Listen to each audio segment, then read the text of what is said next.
Here we go. Here we go. Welcome back to JB Reviews. I have the all-new redesigned Chevy Traverse for 2024 and the tried and true Chevy Tahoe. I borrowed these SUVs from Jerry Seiner Chevrolet here in Salt Lake City. They're both available for sale. We're going to test these for performance, MPG, and we're going to see how much they cost after 50,000 miles of ownership. Let's drive the Traverse first. Now this is an LT model. I plan on doing a walk around of this one, so be sure to subscribe to the channel. I might have done it before this video, however. Now one thing you're gonna like about the new Traverse is it's a lot bigger, so if you can't quite afford that Chevy Tahoe, or if you're really leaning towards a cheaper vehicle, this is substantially bigger than the outgoing model. And I think maneuvering around the parking lot is gonna be a little bit easier. Now the only thing you'll miss is that height of the Chevy Tahoe if you plan on downsizing. But let's go ahead and get on the highway. I want to kind of give my driving impressions. I haven't driven a Chevy Traverse yet, so yeah, I'm a little excited, I guess, because so far most of the Traverses that have been coming in have been pre-sold. Now one thing I'll tell you is this is a good test for those who live in really hot climates like here in Utah, because if you're running the AC unit at full blast, because it's only 83 degrees today, but that might put a little bit of strain on this 4-cylinder turbocharged engine. But I'm just going to give it a little bit of throttle response. Okay, I'm going 71 miles an hour. They do have a few drive modes too. They have sport, they have off-road, snow and ice, and they just have normal. Now if I remember, because sometimes I forget, I will try to put it in sport mode for the 0 to 60 run that I do in this video. But for this SUV, it does sit a little bit lower, so I feel like it handles really well. Now if you're someone who goes on those long drives, this MSRP is around $51,000. And I'm not sure if you guys can tell right here, but this has the Super Cruise. So if you're on a long trip, all you have to do is just hit this button here. Oh, sorry, you have to hit the cruise control button first. Hit Super Cruise, this goes green, and take your hands off the steering wheel and let it drive for you. You can set the speed a little bit quicker, like this. It just changed lanes for me just now. That's what's so cool about this. But let's go ahead and go a little bit faster. I'm gonna put it up at 75 miles an hour. When you hit bumps in the road, it's not as refined as it would be in a larger SUV. That's the first thing you'll notice. Oh, by the way, this doesn't have an auto dimmer too for an LT model, but it does have a panoramic sunroof, which is nice, and it has the large screens. This is a 17.7-inch display right here. This is an 11-inch screen right here, and it has Super Cruise. Like, I'm just chilling right now. You have to keep your head forward, by the way, too. Now I'm only going 69 miles an hour, so hopefully after all these cars go by, it'll change lanes for me again so you guys can see that. But that's what's so cool about these newer SUVs. They do cost more money, but they do have a lot of nice features that they didn't have just 5 years ago. So yeah, it just turned on the signal. It's putting me over. Like, this is awesome. Like, I love these newer SUVs. Like, this is so nice to have, because if you do long trips, this takes the fatigue out of it just a little bit. You still have to stay focused, but yeah, you can just keep your hands right here. You can change radio stations. It does still have dual climate control. No ventilated seats, however, but the leather is perforated as well. And everything feels good inside of here too. Like, the materials inside the interior are really nice. And this is about 20 grand less than a Chevy Tahoe LT that I'm gonna try to compare those to if I have a chance.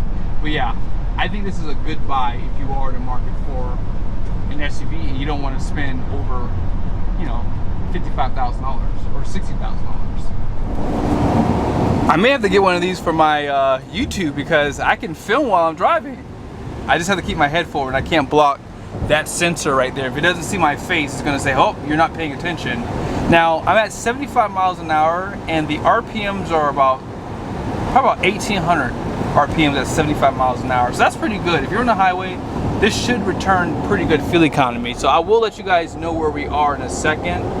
Oh yeah, look, it's changing lanes again. That is so cool. Absolutely amazing. It's crazy how far these cars have come. By the way, you do have a heated steering wheel button right there.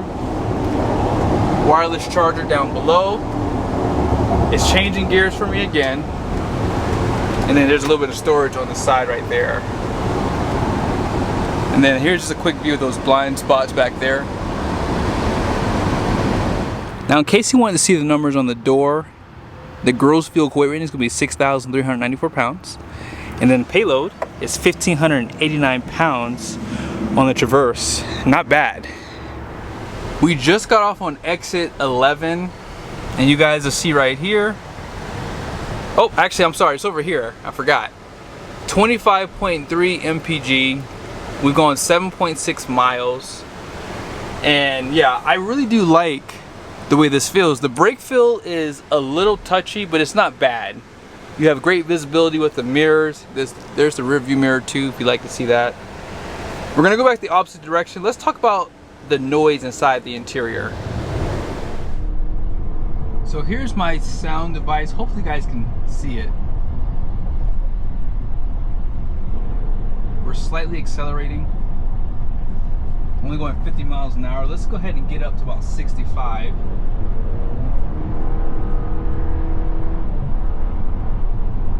It has decent get up and go.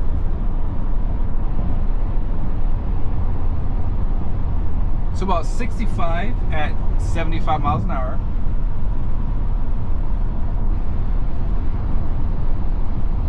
Wow, by the window it's pretty loud. 69, 70 out back.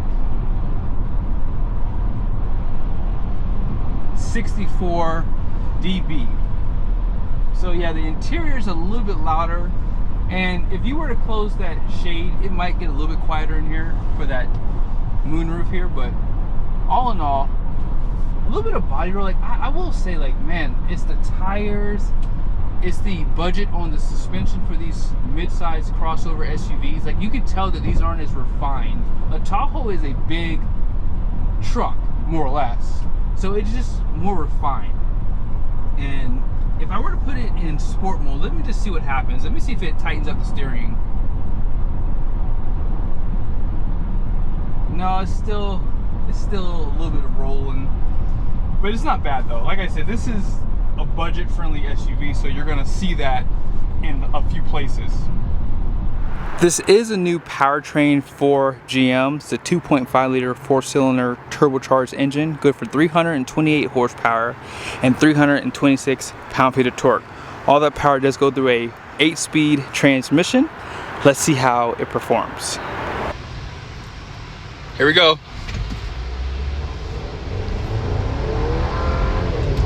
30, 60,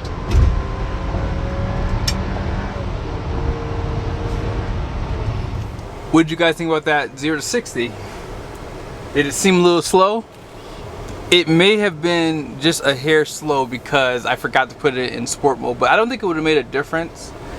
And I do live in Utah, so we're pretty high above elevation, so just keep that in mind. So we're gonna stop right here, right behind this Isuzu. So we finished off at 23.8 MPGs, drove 15.7 miles. Let's go ahead and drive the Tahoe. We're headed to the highway right now. One thing I'm gonna just say right out of the gate, that this is just what's so funny and actually kind of cool about the price point of these SUVs. Now, don't look at this interior. This is a higher trim level. They had an LT Tahoe, but it's sold, so I didn't want to drive that one. I figured I'd drive one that's still available.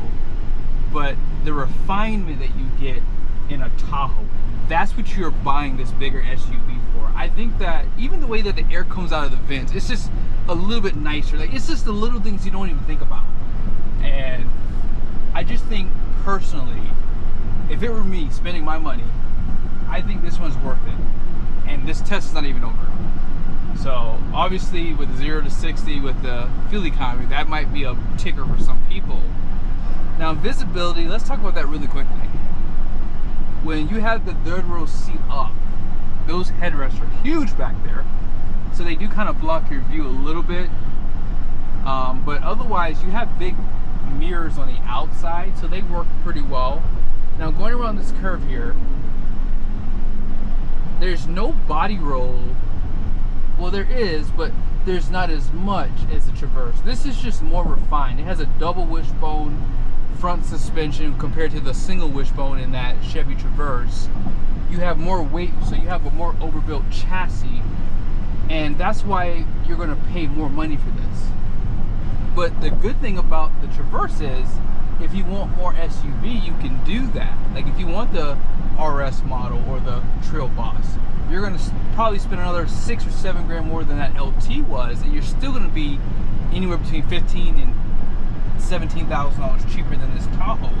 I mean, a LT Tahoe is going to cost you about $70,000 once it's all optioned up to the things that you want. And of course, you can get an LS model, but I think most people are going to probably want the LT unless they just really want bare bones. But this is a tough decision, I think, for most people. So at the end of this video, I will show you guys how much it will cost you in fuel comparing this and the Traverse. So definitely stay till the end.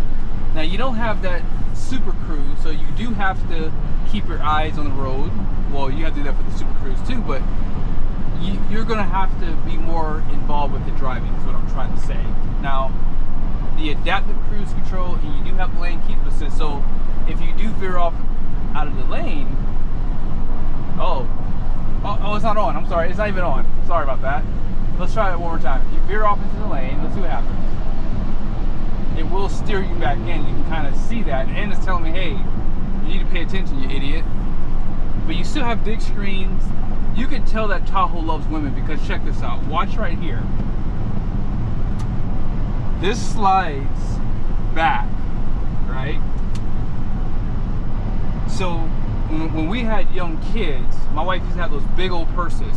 She could slap it right here, and this does slide forward to still give you comfort for your arm too. I love that they do that. This is really nice. And as I said, this has adaptive cruise control, so it is slowing me down. And so yeah, it does still take some of that fatigue off of driving, especially living areas like this with a lot of traffic, a lot of lanes. But the refinement in the powertrain, it's just smooth. It just feels just more upscale. And the weight, I think, is what a lot of people are gonna like. Now, you hit the brakes. Oh man, oh my goodness. The brake feel is nice and tight. Yes, this is the one I would buy for sure. But you're gonna spend $20,000 more in some cases if you want this SUV.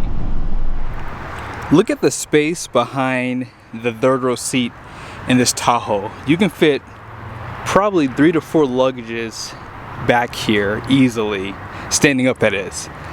Now, obviously, if you haven't seen the back of the Chevy Traverse, it's the same story. You have a ton of storage, but it doesn't just stop there. Check this out. You got even deeper storage under the floor on the Chevy Tahoe. Well, not so much. We just got off the interstate, and check that out. It is possible to get over 20 MPG with the Tahoes. They are pretty fuel efficient for their size. Now on the window sticker it says 20 highway, 15 city. This does have the, I believe it's called the AFM, is it? Active Fuel Management.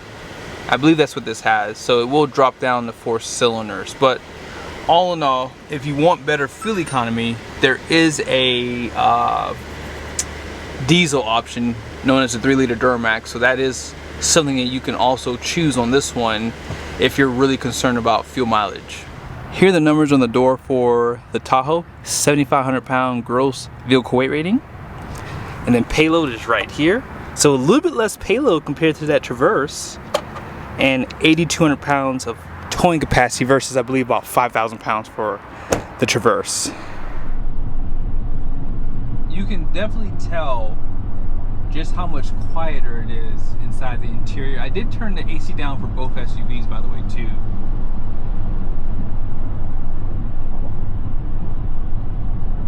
But 62, 63 right there.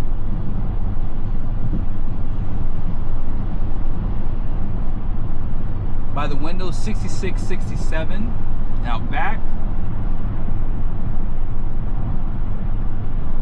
61. Yeah, 61, 62 out back. That is just really quiet. So yes, it's clearly a lot quieter because again, you probably have thicker glass, you have more insulation. This is a little bit bigger. That's something I noticed too. The height, you have a better view of the road in this one. The width is what you're probably going to really love about this as well. I feel like the passengers up front are a little bit further away and you just sit a little bit more lower in that Traverse. So yes, this is just, again, you'll pay for it, but this is just a better SUV. But I will say the Traverse is still a very solid option. I would not be upset if I had to choose a Traverse over this. I would not be, because again, this is a high country, so this is $83,000 versus a $51,000 SUV.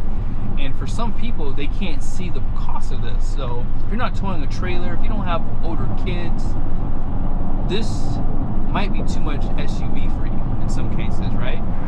So here it is, the 5.3 liter V8, good for 355 horsepower, 383 pound-feet of torque, 10-speed transmission. Let's see how it performs. Here we go. 30.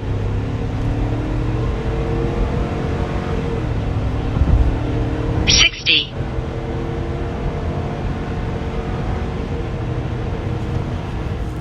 I bet you guys didn't see that coming. The Chevy Tahoe is slower than the Traverse. But that's no surprise. I mean, think about power to weight.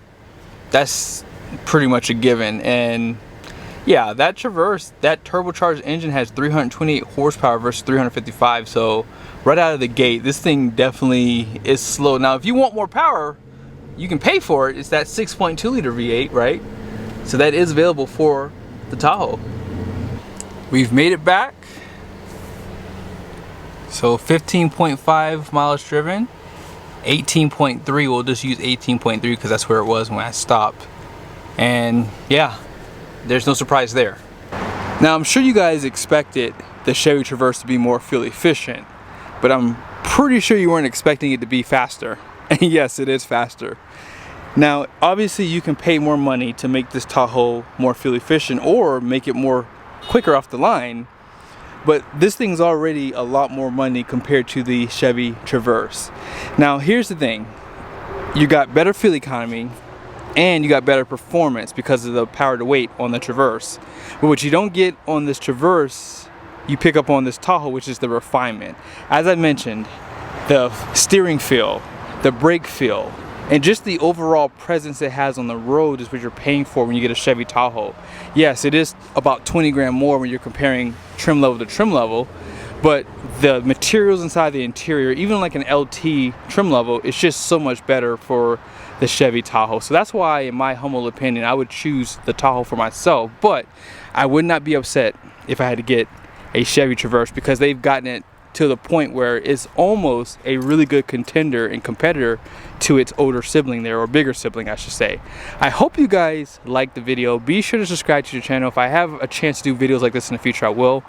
And yeah, be sure to check out Jerry's Seiner as well for allowing me to do this video, because hey, without them I wouldn't be able to do this. So be sure to check out the inventory if you found this video helpful. See you guys soon.